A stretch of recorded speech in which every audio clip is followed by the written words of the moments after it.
எங்கள் அண்ணன் வந்து அங்கே ஒர்க் பண்ணிகிட்டு இருந்தார் பாரதிய சட்டை. நான் வந்து ஆக்சுவலாக வந்து அவர் வந்து என்ன நினச்சேன், பெரிய டைரக்டர் நம்மக்கிட்டலாம் எங்கே பேச போகிறாரு அப்படின்ட்டு. ஒரு நாள் வந்து AVM sound and light dubbing theatre dubbing முடிஞ்சு நான் வெளியே வரேன். அடுத்து இவருடைய படம் டப்பிங்காக இவர் போகிறார் பாரதிராஜ். அதனால் அப்படி ஓரமாக ஒதுக்கி அப்படியே போயிடுவோம் அப்படின்ட்டு நான் பாட்டுக்கு குடிஞ்சு அப்படி ஓரமாக போனேன். அப்படியே நிறுத்தினார் கிட்ட வந்து, செந்தில்நாதன் அப்படின்னாரு. சார் அப்படின்னு சன்னு தவறுனதுக்கப்புறம் சரி அவரை தனியாக நம்ம மீட் பண்ணணும் அப்படின்னு ஒரு ஆசை வந்துச்சு. நேராக வீட்டுக்கு போனால் அப்போவே படுத்த படுக்கையாக இருந்தார். என்ன பேசுனார் இப்போ? ஒன்றும் இல்லை, எப்படி இருக்கீங்க, நான் க்யூர் ஆகிடுவேன்னு தான் சொன்னார். நான் க்யூர் ஆகிடுவேன் செந்தில்நாதன், நீங்கள் ஒன்றும் வருத்தப்படாதீங்க, நான் க்யூர் ஆகிடுவேன், மறுபடியும் பழைய மாதிரி ஆகிடுவேன். சும்மா இது ஏதோ ஒரு ஒரு ஒரு சின்ன ஒரு கண் திருஷ்டி என்னமோ தெரியல, இப்படி இருக்குது, நான் க்யூர் ஆகிடுவேன், நான் மறுபடியும் வருவேன் அப்படின்னாரு. மறுபடியும் வருவேன், மறுபடியும் படம் இயக்குவேன். ஆரம்ப காலத்துலேருந்து இவங்க 2 பேரும் நண்பர்களாக இருந்தால், இப்போ பூந்தோட்ட காலக்கார ரீதி கடைக்கு நடக்கும்போது கூட வருவார் பாரதிராஜ் சார். வந்தவுடனே ராஜா சாரை பண்ணிகிட்டு இருப்பார். என்னடா அப்படின்னு சொல்லி இது பண்ணுவார். இருப்பா ரீதி கடைக்கு போயிட்டு இருப்பான் அப்படின்னுவார். அந்த அளவுக்கு 2 பேருக்குள்ள அவ்வளோ நெருக்கங்கள் வந்து யாராக பார்க்கவே முடியாது. வாடா படம் தான் பேசிக்கிறாங்க. ராதிகா மேடம் தான் எனக்கு முதல் படத்து ஹீரோயின் பூந்தோட்ட காவல்காரனுக்கு. அந்த அம்மாவே என்கிட்ட சொல்லுவாங்க, வரலன்னா பண்ணு பாப்பா, வரலன்னா எங்கேயாவது ஒரு பாறை கடியில் எங்கேயோ மரத்துக்கடியில் எங்கேயோ போய் உட்காந்து அழுவார். யாரு? பாரதிராஜ் கரெக்டாக வரலையே அப்படின்னு. அப்புறம் இவங்க போய் ராதிகா போய் அவங்கக்கிட்ட போய் அவர்கிட்ட போய் சார் இப்போ பண்ணுறேன் சார், நீங்கள் பாவமாக இருக்கும் பார்த்தா. ஏன் சார் அழுவாராம் சார்.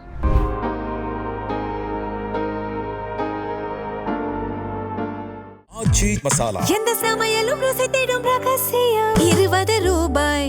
வணக்கம் வாவ் தமிழா நண்பர்களே. தமிழ் திரையுலகில் ஒரு சகாப்தமாக ஏறத்தாழ 50 ஆண்டு காலம் நம்மிடையே வாழ்ந்த மிகச்சிறந்த படைப்பாளி பாரதி ராஜா இன்று நம்மோடு இல்லை.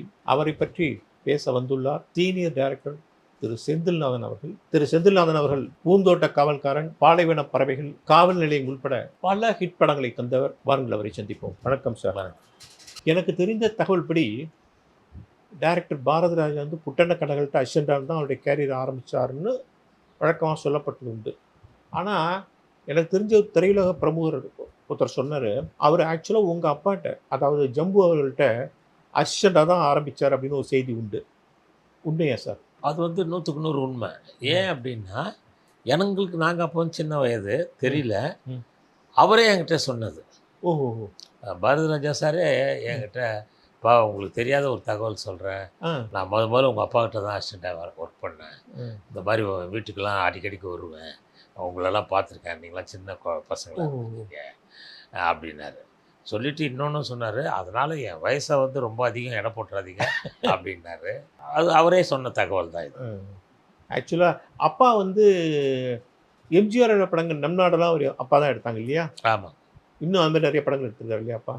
அப்பா வந்து முதல் படம் வந்து நாமுவர், ஷபாஸ் தம்பி, உயிர் மேல் ஆசை, இப்படி நிறைய படங்கள் பண்ணிகிட்டே இருந்தார். அது நடுவில் தான் வந்து புரட்சித் தலைவர் எம்ஜிஆர் வந்து அரசியலுக்கு வரத்துக்கான ஒரு கண்டென்ட் ஒன்று இது ரெடி பண்ணிவிட்டு அதை வந்து சீக்கிரமாக பண்ணணும், ஒரே மாதத்தில் பண்ணி ரிலீஸ் பண்ணணும் அப்படின்னு சொல்லி, அப்போ வந்து சிவந்தமன் வந்து சிவாசார் படம் இதில் நடந்துக்கிட்டு இருக்கு, ஃபாரினில் முடிக்கிற கட்டத்தில் வந்துட்டாங்க.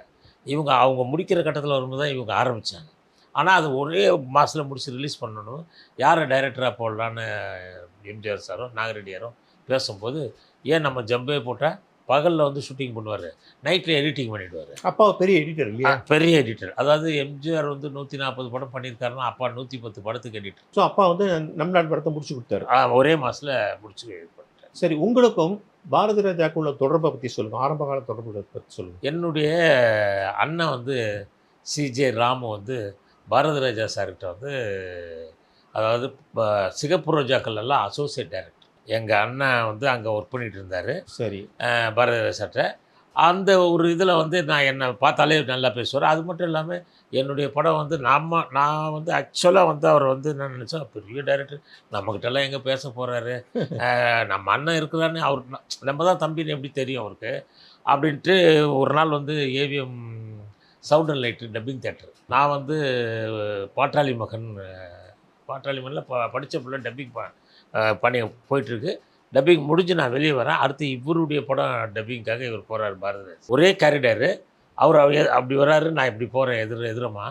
அப்போது நான் என்ன நினச்சேன், சரி அவ்வளோ பெரிய டைரக்டர், அவர் என்ன பிஸியில் போகிறாரு, எப்படி இருக்காரோ அவருடைய மனநிலை, இந்த நேரத்தில் போய் நம்ம குட் மார்னிங் சொல்லிவிட்டு அதனால் அப்படி ஓரமாக ஒதுக்கி அப்படியே போயிடுவோம் அப்படின்ட்டு நான் பாட்டுக்கு குனிஞ்சு அப்படி ஓரமாக போனேன். அப்படியே நிறுத்தினார் என்னை கிட்ட வந்து, செந்தில்நாதன் அப்படின்னாரு. சார் அப்படின்னு, உன்னுடைய படம் பூந்தோட்ட காவல்காரன் பார்த்தேன், பட்டிக்காட்டு தம்பி பார்த்தேன், என்ன கமர்ஷியலு, என்ன அழகாக வந்து ஆக்ஷனை மிக்ஸ் பண்ணுறப்பா, ரொம்ப நல்லா பண்ணிகிட்ருக்க, உங்களோட படம் ரொம்ப நல்லா இருக்கு அப்படின்னு. சார் அதெல்லாம் உங்களை மாதிரிலாம் லவ் சப்ஜெக்ட்டு, உங்களை மாதிரிலாம் லவ் ட்ராக்லாம் எனக்கு பண்ண தெரியாது சார். இல்லைப்பா, எனக்கே அந்த மாதிரிலாம் ஆக்ஷன்லாம் மிக்ஸ் பண்ணுற, சூப்பராக பண்ணுறடி அப்படின்ட்டு தான் அப்பாவை பற்றி சொன்னார். உங்கள் அப்பாக்கிட்ட தான் நான் முதல்ல அசிஸ்டண்ட்டாக சேர்ந்தேன். அழகர் பெருமாள் கோயில் தெருவில் நான் வந்து வருவேன் உங்கள் வீட்டுக்கு. நீங்கள் சின்ன பசங்களாக இருந்ததுனால உங்களுக்கு அது தெரியல, அதனால் நீ வந்து நிறைய வயது எனக்கு ஆயிடுச்சுன்னு நீ நினச்சிடாதப்பா, நான் சின்ன பையன்தான் அப்படின்ட்டு. சரி என்னப்பா அப்படின்னாரு. இந்த மாதிரி படித்த புள்ளன்னு ஒரு படம் சார், அர்ஜுன் சொந்த படம், அர்ஜுனும் சீதாவும் பண்ணுறாங்க. அந்த படத்தோட டப்பிங் இருந்தது, அதான் 79 முடிச்சுட்டு போகிறேன் சார், அதான் உங்களுதுன்னாங்க. நீங்கள் வந்து சரிப்பா நான் வந்துட்டேன். அதுக்கப்புறம் நிறைய அவர் வந்து நானும் அவரும் வந்து சந்திக்கக்கூடிய பாம்குரோ ஹோட்டலில், ஃபங்க்ஷனில், அங்கே இங்கே நெய்வேலிக்கு போன ஃபங்க்ஷனு எல்லாத்துலேயுமே மீட் பண்ணக்கூடிய ஒரு. நெய்வேலி எதுக்கு போனீங்க? என்ன சம்பவம் அது? இது ஒரு போராட்டம் இல்லை? போராட்டத்துக்காக போகிறோம். அந்த மாதிரியான நிறைய விஷயங்களில் வந்து நானும் அவரும் வந்து மீட் பண்ண வேண்டிய சந்தர்ப்பங்கள், சூழ்நிலைகள் இருக்குது. அதுக்கப்புறம் தான் எங்கள் அண்ணன் வந்து கொஞ்சம் அந்த, அதாவது நிறம் மாறாத பூக்கள், சிகப்பு ரோஜாக்கள், இந்த 2-3 படம் மட்டும் அவர் புதிய வார்ப்புகள்லேருந்து அவர் அசோசியேட்டாக ஒர்க் பண்ணார். ஒர்க் பண்ணிவிட்டு அதுக்கப்புறம் அவர் வெளியே வந்து டைரக்டர் ஆகிட்டார். அதில் அவருக்கு ஒரு சின்ன ஒரு இது இருந்தது. ஏன்னா அப்பா கிட்டே இருக்கிறோம், அப்பாவுடைய பையனே நம்மக்கிட்ட இருக்கார் அப்படின்ற ஒரு நல்ல ஒரு இது இருந்தது, அண்டர்ஸ்டாண்டிங் இருந்தது எங்களுக்குள்ள. இப்படி தான் போயிட்டே இருந்தது. அப்புறம் தான் இப்படி இப்போ உடம்பு முடியாமல் போனோன்னே எனக்கே அவங்க சன்னு தவறுனதுக்கப்புறம் சரி அவரை தனியாக நம்ம மீட் பண்ணணும் அப்படின்னு ஒரு ஆசை வந்துச்சு.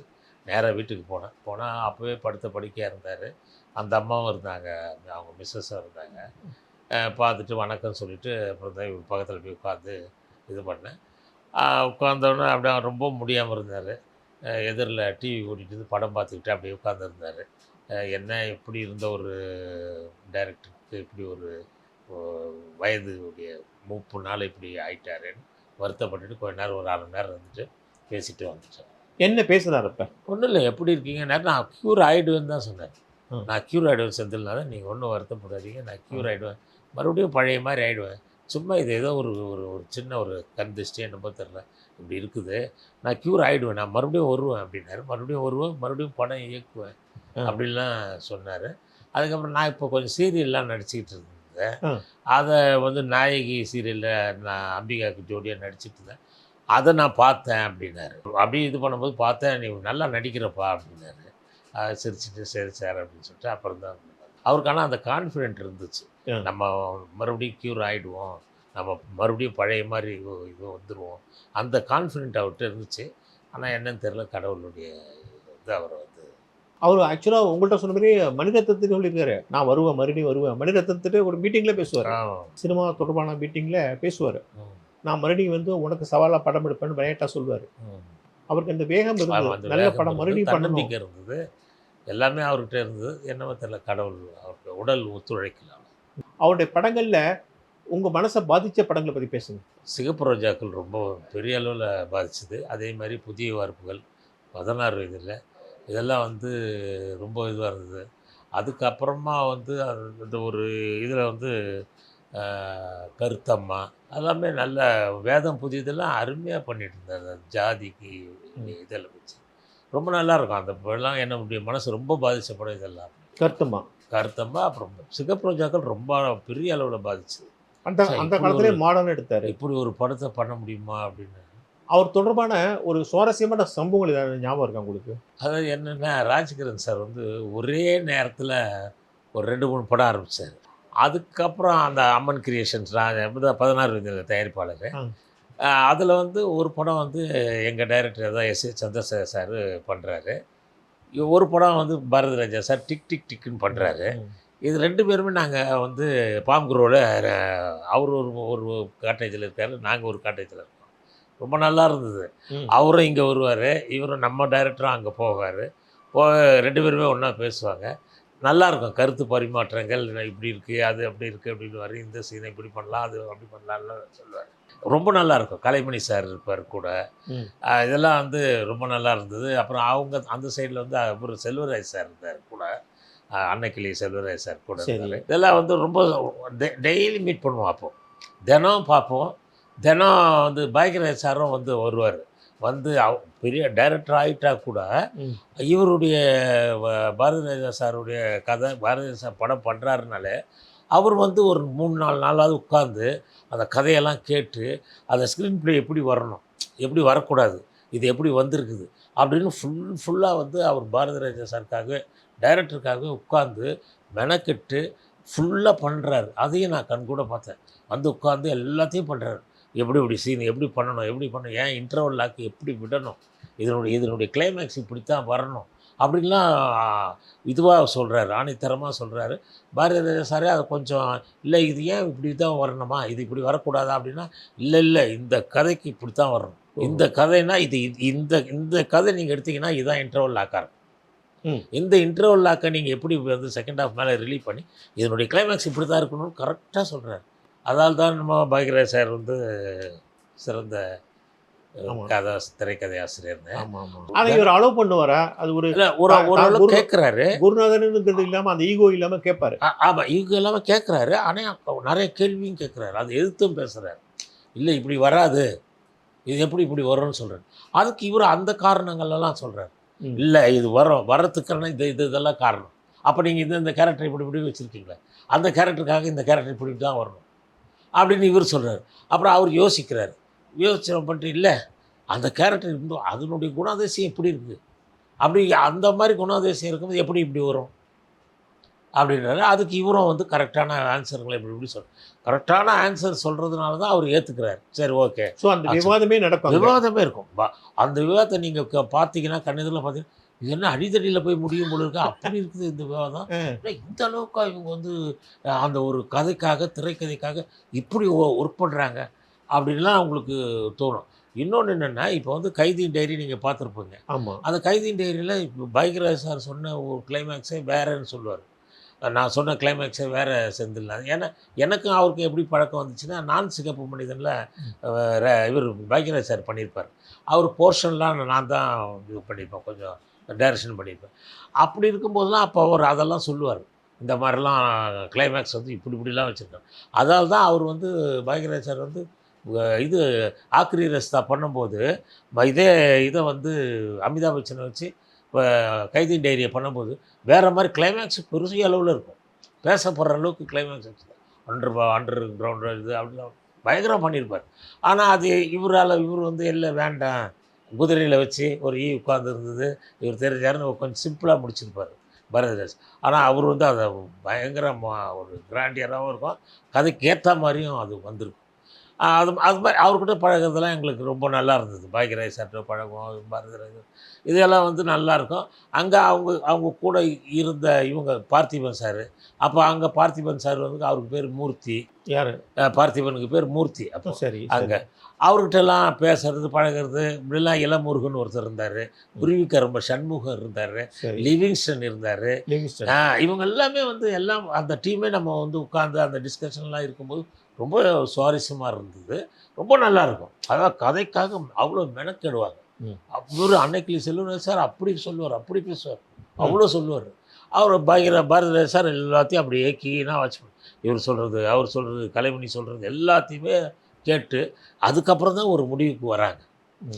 அது உண்மையாகவே ஒரு பெரிய ஒரு கதை விவாதம், கருத்து விவாதம் மிக நல்லாயிருக்கும். ரொம்ப சிறப்பாக இருக்கும். அதை இன்ட்ரெஸ்டாக இருக்கும். நமக்கு ஒரு ஆர்வம். நான்லாம் வந்து பூந்தோட்ட காவல்காரன் அவ்வளோ பெரிய ஹிட்டு கொடுத்தேன், அவ்வளோ பெரிய 175 நாள் எப்படி சொன்னால் இது டைரக்டர்கிட்ட சந்திரசேகர் சார்கிட்ட நம்ம கற்றுக்கிட்டோம், அதெல்லாம் ஓகே பேசிக்கான எல்லா விஷயம். ஆனால் இப்படிலாம் இந்த கதை விவாதத்தெல்லாம் இப்படிலாம் பண்ணணும் அப்படின்றதெல்லாம் கொஞ்சம் இவங்ககிட்டையும் கற்றுக்கிட்டது நம்ம. பாக்யராஜ் சார், கலைமணி சார், பாண்டியராஜன் வந்தார், பாண்டியராஜன் இருந்தார். அந்த அளவுக்கு உண்மையாகவே ஒவ்வொருத்தரும் பார்த்திபன்லேருந்து எல்லாருமே ஒருத்தரும் ஒவ்வொரு கருத்துக்களும் அந்த கதைக்காக அவ்வளோ மெனக்கடுவோம். ராத்திரி நைட்டெல்லாம் நடக்கும் சார். விடியகாலம் 5 மணி வரைக்கும்லாம் போகும் டிஸ்கஷன். ஆனால் டைம் தெரியாமல் போகும். அவங்களுக்கு யாருக்குமே டைம் தெரியாது. ஏன்னா இந்த கதையிலே தான் இருக்காங்க, அதை விட்டு வெளியே வரல. அதனால் நேரம் பார்க்கவோ இப்போ வாட்சை பார்க்கவோ மணி என்னாச்சுன்னு பார்க்கவோ இல்லை, அப்படியே போயிட்டே இருக்காங்க. இந்த டிஸ்கஷன் எங்கே இருந்தாலும் எல்லாரும் அங்கே வந்துருவாங்க. எல்லாம் வராங்க, எல்லாரும் வந்து உட்காடுறாங்க, உட்காந்து பேசிக்கிட்டே தான் இருக்காங்க. இதெல்லாம் யாரோ நோட் பண்ணிட்டே இருப்பாங்க. இந்த டிஸ்கஷன் அவர் தான் பார்த்திபன் தான் நோட் பண்ணுவார். அவர் தான் வந்து சைடில் நின்றுட்டு ஒரு பேப்பர் வச்சுக்கிட்டு அவர் போட்டு யார் யார் என்னென்ன சொல்கிறாங்களோ எழுதிக்கிட்டே இருப்பார். கரெக்டாக அவர் பைக் ரேசர் கேட்ட உடனே கூட இப்போ அவர் 5 மணிக்கு நம்ம இது ஒரு டாபிக் பேசணும், அது என்ன அப்படின்னா கரெக்டாக சொல்லுவார். இதை தான் பேசணும், இதை வச்சு தான் போயிட்டு இருந்துச்சு அப்படின்னு கரெக்டாக சொல்லுவார். ஸோ பாரதி ராஜா பொறுத்தவரையிலும் எல்லாத்தையும் கேட்டு அதுக்கப்புறம் பெஸ்ட் எதுவோ அதை அதுதான் எடுத்துக்கிறாங்க. எங்கள் டைரக்டர் அப்படி தான். உங்கள் டைரக்டர் எஸ் ஆமாம், கனக சண்முகம் சார், நாங்கள் எல்லாம் உட்காந்துருப்போம். நிறைய பனசுமணியம் சார் அவங்கெல்லாம் வருவாங்க.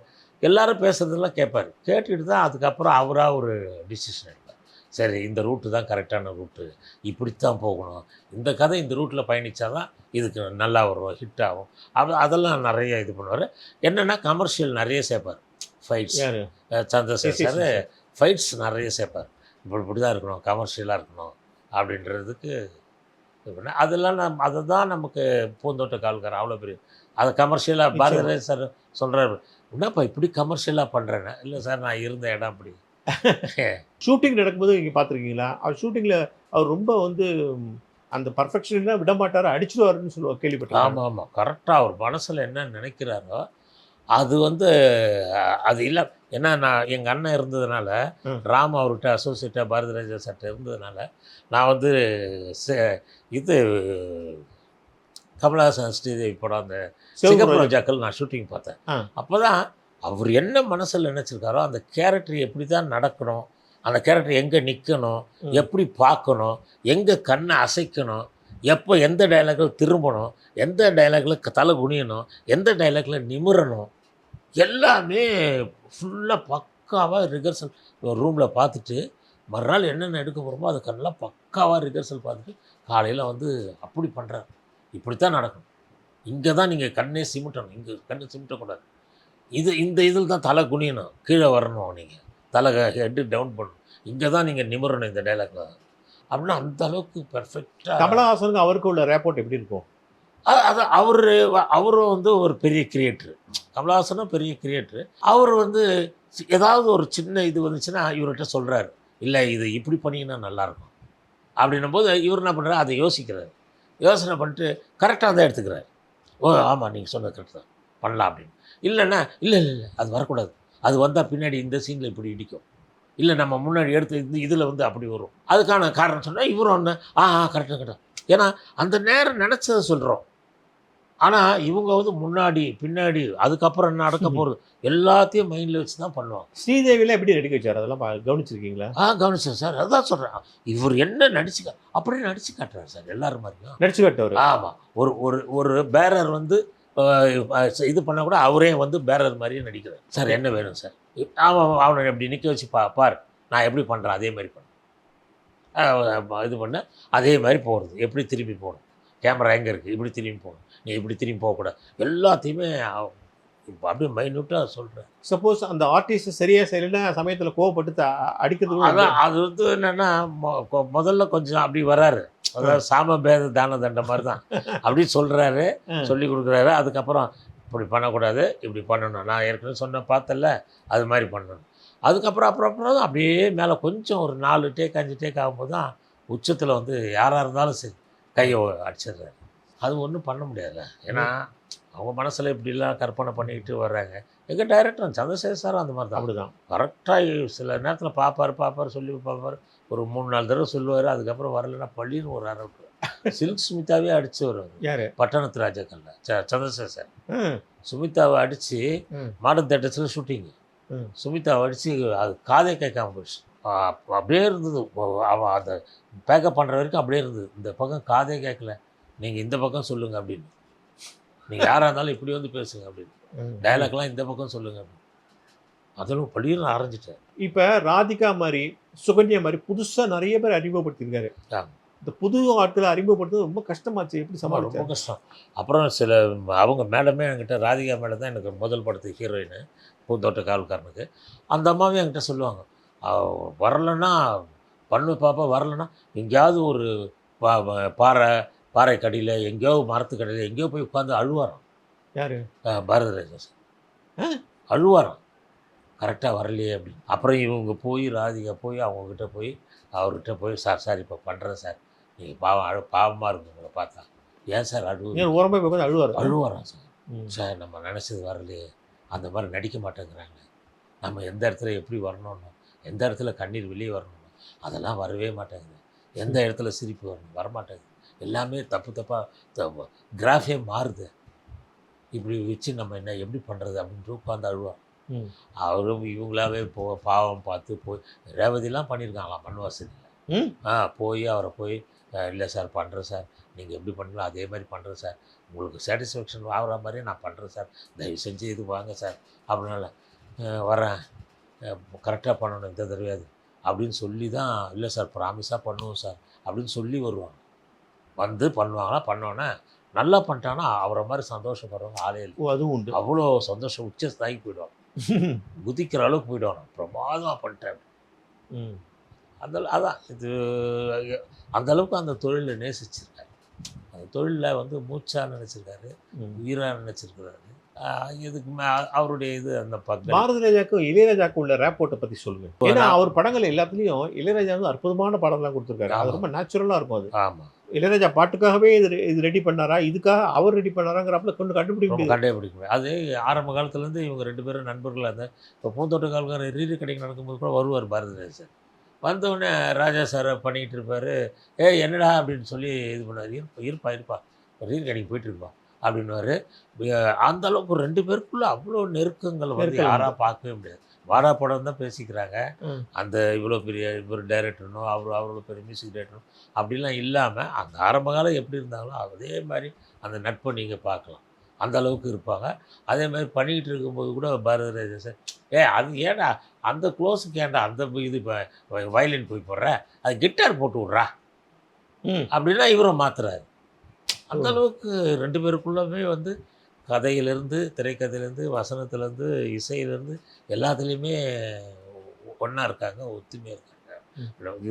நான் சொல்லி கேள்விப்பட்டிருக்கேன், எங்கள் அண்ணன் சொல்லி முதல் மரியாதை கதைலாம் இவர் வந்து சொல்லும்போது இவர் இளையராஜா சார், எதுக்கு இந்த மாதிரியான ஒரு ரிஸ்க்கான கதைலாம் எடுக்கிற, வேண்டாம் இதெல்லாம் விட்டுடு அப்படின்னு வரும்.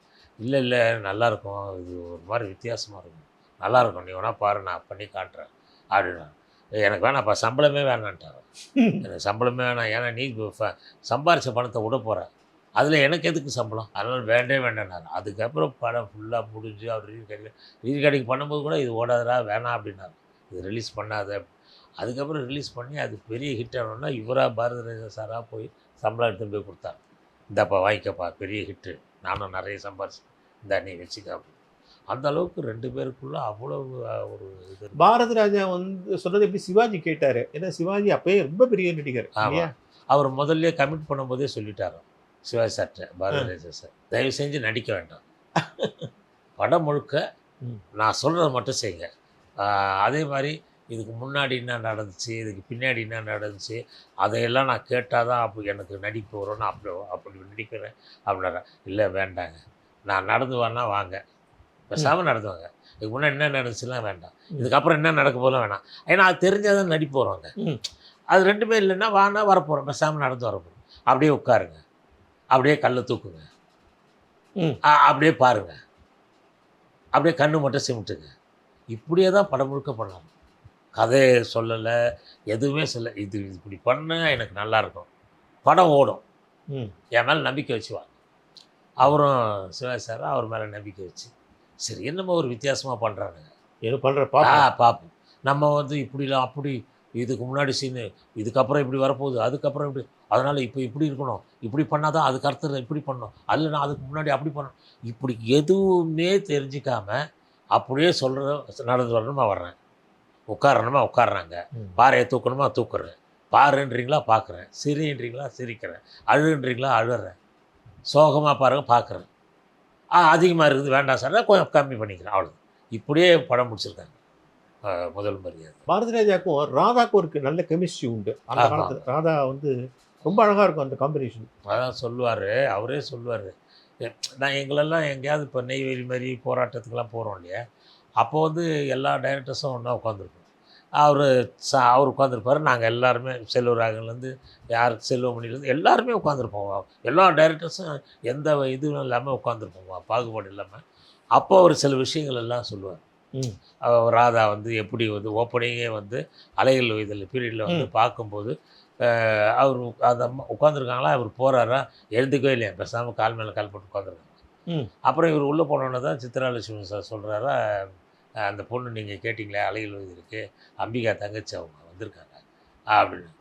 அப்படின்னா வந்து இது பண்ணால் எல்லாம் இங்கிலீஷ்லேயே பேசுறது, அவங்களுடைய இதுவே வேறு மாதிரியான ஒரு மாடர்னான வந்திருக்காங்களா அவங்களா. அதெல்லாம் பார்த்தோன்னே அவர், என்னப்பா இதெல்லாம் எப்படிப்பா, பேச்சே கேட்க மாட்டாங்க பொழுது, நம்மளை பார்த்தாலே ஒரு மாதிரி பார்க்குறாங்களே இவங்க அப்படின்லாம் இது பண்ணுவாராம். அப்புறம் இவர் சொல்லி கொடுக்குறது, இவருடைய பிஹேவியரு, ஸ்பாட்டில் இவர் நடந்துக்கிறது, நடித்து காட்டுறது, அதெல்லாம் பார்த்து கொஞ்சம் கொஞ்சமாக முதல் நாள், 2வது நாள், 3வது நாள், 4வது நாள், ஓ பெரிய இது ஒரு லெஜண்ட்டு அப்படின்னு தான். அதுக்கப்புறம் அவரோட ஈடுபாடு, எப்படி நடிக்கணும் சொல்லி தரதெல்லாம் அப்படியே பண்ணணும் அழகாக அப்படின்லாம் வந்தார். அப்புறம் ஒரு முக்கியமான விஷயம், அது எனக்கு இப்போ ஞாபகத்தில் வந்து, முதல்ல வந்து நான் வந்து இவரை தான் மீட் பண்ணேன். சங்கத்தில் வந்து எழுத்தாளர் சங்கத்தில் வந்து பாக்கியராஜ் சார் தலைவராக இருக்கார். சரி.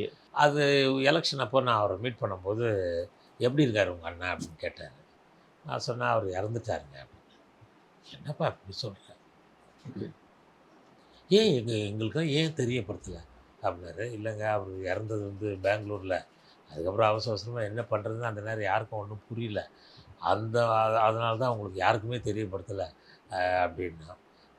என்னப்பா அது மாதிரி நான் சரி பாரதி சார் தெரியப்படுத்துனீங்கண்ணா. இல்லை சார், அவருக்கு தெரியப்படுத்துனது உங்களுக்கும் தெரியப்படுத்திருப்போமே, யாருக்குமே தெரியப்படுத்தலை, சினிமா வட்டாரத்தில் யாருக்குமே அது தெரியப்படுத்தலை, அப்புறம் தான் பேப்பரில் வந்தது, அது யாரும் பார்க்கலன்னு நினைக்கிறேன் அப்படின்னு. அப்புறம் ராதிகா மேடம் கூட கேட்டாங்க, என்ன எங்கே ராம், ஏன்னா அவருடைய முதல் படம் சந்தன காற்றில் அந்த அம்மா தான் ஹீரோயின், சுதாகரும் அவங்களும் கேட்டாங்க, என்ன இப்படி சொல்கிறீங்க, ஏன் எங்களுக்கெல்லாம் சொல்லக்கூடாதா அப்படின்லாம் சொன்னாங்க. இந்த தகவலை வந்து பாக்கியராஜ் சார் வந்து பாரதி ராஜாட்ட சொல்லியிருக்காரு. பார்க்கணும், இந்த மாதிரி வந்து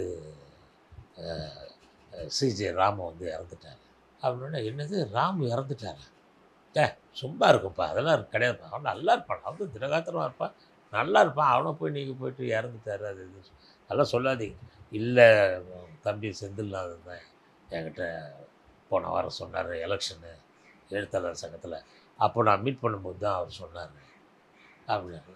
இல்லைப்பா, நீ மறுபடியும் கன்ஃபர்மேஷன் பண்ணிக்கோ, நீ மறுபடியும் கேட்டுக்கிட்டு எனக்கு கரெக்டாக சொல்லு அப்படின்னாரு. இல்லை நான் கேட்குறத விடங்க நீங்கள் பார்த்து பேசுனீங்கன்னா கரெக்டாக இருக்கும் அப்படின்னாரு. அப்போ நான் பேசுகிறேன் அப்படின்னு. அப்புறம் தான் அப்போ மனோஜ் தான் எனக்கு ஃபோன் பண்ணி சொன்னாப்புல, அப்பா பார்க்கணுன்னாரு சார், இதில் வந்து பார்சன் காம்ப்ளெக்ஸில் ஆஃபீஸ் இருந்தது சாருக்கு பாரதிராஜ், உங்களை பார்க்கணுன்னாரு. சரின்ட்டு போனோன்னா உள்ளே யாரும் இருந்தாங்க, அவங்க எல்லாம் பேசி முடிச்சோன்னே சித்ராலட்சுமி தான் உள்ளே பாருங்கள் சார் அப்படின்னாரு.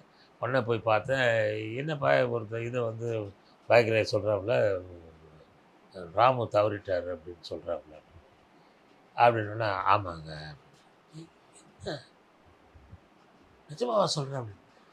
நீங்கள் என்ன நினச்சிங்க, நாங்கள் தம்பியாக இருந்தவர் நான் கூட வந்து கேள்விப்பட்டோன்னு அழலை, அப்படியே தேம்பி அழுதுட்டார்.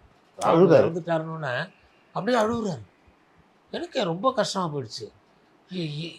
இல்லைங்க, அது இறந்து ஆயிடுச்சுங்க, 3 மாதம் ஆயிடுச்சுங்க அப்படின்னா. அப்படியே அழுகே நிறுத்தவே இல்லை, அழுதுகிட்டே இருக்கார். அப்புறம் தான் கண்ணை மூடிட்டு ஒரு ரூமில் போயிட்டார். ரூமில் போனோன்னு தான் என்னடா இது என்ன தகவல் எப்படி. அப்போ மனோஜ் வந்தாலும் இல்லை கொஞ்சம் எமோஷனல் கேரக்டரு, நீங்கள் இது பண்ணாதீங்க, அவருக்கு கரெக்ட் பண்ணி வந்துடுவார். ஆனால் உள்ளே போய் லாக் பண்ணிவிட்டு அழற சத்தமே எனக்கு இங்கே கேட்குது, அந்தளவுக்கு உள்ள அழுகுறார். ஒரு ராமுடைய ஒய்ஃபோ இல்லை தங்கச்சி இதுவோ அண்ணனோ அம்மா யாரோ இந்த அளவுக்குலாம் ஃபீல் பண்ணவே இல்லை. இறந்துட்டார், சரி ஓகே, அவரால் திடீர்னு ஒரு இது வந்துச்சு, இறந்துட்டார் அந்த இதில். ஆனால் இவர் வந்து அந்த அளவுக்கு அவரை நேசிச்சிருக்காரு. அந்த அளவுக்கு தன்னுடைய அசிஸ்டண்ட்டுன்னு கூட பார்க்காம, ஏதோ தன்னுடைய சகோதரன், தன்னுடைய சன் அந்த மாதிரி தான் இவர் எத்தனை பார்த்துருக்காரு. வருஷம் அவர் டெஸ்டாக இருந்தார்? அது இருக்குங்க, எனக்கு தெரிஞ்சு ஒரு 10 வருஷம் இருக்கும். 10 ஆமாம் 10, 12 வருஷம் முன்னாடி இது நடக்கும். அந்த அழுகையில் தான் அவரோட அன்பே புரிஞ்சுது. அவருடைய இது நமக்கு அப்புறம் தான் கண்ணை தொடச்சிட்டு வந்து மறுபடியும் கேட்குறாரு, என்ன காரணம்? எதனால் இறந்தார்? எங்கே இறந்தார்? ஏன் நீங்கள் யாருக்கும் தெரியப்படுத்தல? இப்படிலாம் சொல்லி சொல்லி சொல்லி சொல்லி வர்றாரு.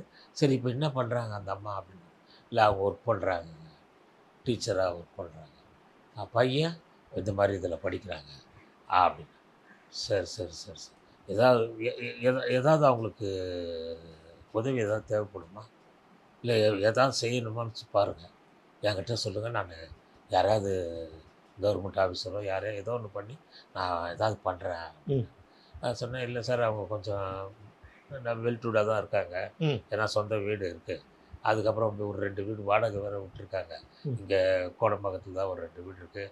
அது கொஞ்சம் இல்லை ஏதாவது வேலைக்கு இல்லை பையன் படிப்புக்கு ஏதாவது அவங்க இது பண்ணோம். இல்லை அந்த அம்மாக்கே கூட ஏதாவது உதவி இது எதாவது எங்கேயாவது எதான்னா சொல்லுங்கள், நான் பண்ணுறேன்.